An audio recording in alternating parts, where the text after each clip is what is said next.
হাত নেই, পা দিয়েই লক্ষ্যভেদ। ফিরে দেখা আজকের একলব্য শীতল দেবীর জীবনের গল্প।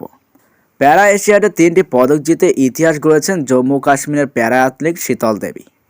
পা দিয়ে লক্ষ্যভেদ করেও যে সোনা জেতা যায় তা বুঝিয়ে দিয়েছেন এই তীরন্দাজ, যার জন্য গত মঙ্গলবার তিনি অর্জুন পুরস্কারে ভূষিত হন। আজ ফিরে দেখা শীতল দেবীর জীবনের গল্প নিয়ে হাজির আমরা। চলুন জেনে নিন হার না মানা এক শীতলের গল্প। সম্প্রতি এশিয়ান প্যারা গেমসে পদক জয়ের হ্যাটট্রিক করে ইতিহাস গড়েছেন জম্মু কাশ্মীরের শীতল দেবী। জীবন মানেই বাঁধার প্রাচীর পেরিয়ে জয়ের আনন্দ খুঁজে নেয়া, ঠিক সেটাই করে দেখিয়েছেন শীতল। ইতিহাস গড়েছেন প্যারা এশিয়াডে ভারতের প্রথম মহিলা প্যারা অ্যাথলিট হিসেবে 2টি স্বর্ণপদক জয় করে, সঙ্গে একটি রূপও রয়েছে তার ঝুলিতে। শীতল দেবী প্রকৃত অর্থেই যেন রূপকথার নায়িকা। তিনি এমন এক তীরন্দাজ জন্ম থেকেই যার 2টি হাত নেই। শীতল দেবীকে বোধহয় বলাই যায় আজকের রিয়েল নায়িকা। তার জীবনের গল্পটাও মোটেই সহজ ছিল না। শীতলের জন্ম জম্মু কাশ্মীরের কিস্তওয়ার জেলার লইধর গ্রামে। জন্ম থেকেই 2টি হাত ছিল না তার। বাবার জীবিকা চাষাবাস, আর মা পরিবারের দিন গুজরানের ব্যবস্থা করতেন ছাগল চড়িয়ে। জন্ম থেকেই ফোকোমলিয়া রোগে আক্রান্ত ছিলেন শীতল। এই রোগের কারণে শরীরের বেশ কিছু অঙ্গ সঠিকভাবে বিকশিত হয় না। আজকের দিনে খুব সহজেই পা দিয়ে তীর সংযোজন করে। ঠোঁট ও পা দিয়ে ছিলা টেনে লক্ষ্যভেদ করেন শীতল।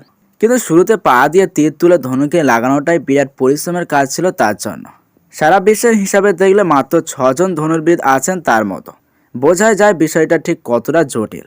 শীতলের ধনুর্বিদ হিসেবে যাত্রা শুরু হয় 2021 সালে।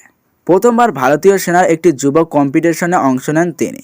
সেখানেই তিনি কোচের মন জয় করে নেন।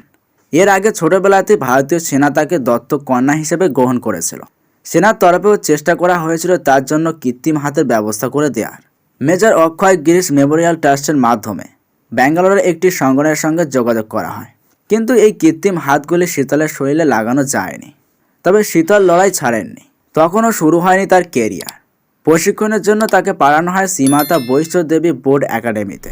সেখানে অন্যান্য প্যারা অ্যাথলিটদের ধনুর্বিদ্যা অভ্যাস করতে দেখে তারও ইচ্ছে হয় তীরন্দাজি করার। এরপর ধীরে ধীরে অভিলাষা চৌধুরী এবং কুলদীপ বেদনের মতো কোচের কাছে শুরু হয় প্রশিক্ষণ। আর এবার প্যারা এশিয়ার থেকে পদক আনলেন শীতল। তার এই পারফরম্যান্সে অনুপ্রাণিত হয়ে তাকে একটি গাড়িও উপহার দিয়েছিলেন আনন্দ মহিন্দা। এবার তিনি পেলেন অর্জুন পুরস্কার। যখন রাষ্ট্রপতি দ্রৌপদী মুর্মু রাষ্ট্রপতি ভবনে তাকে সম্মান জানান, তখন পুরো হল হাততালির ধ্বনিতে মুখরিত হয়ে ওঠে।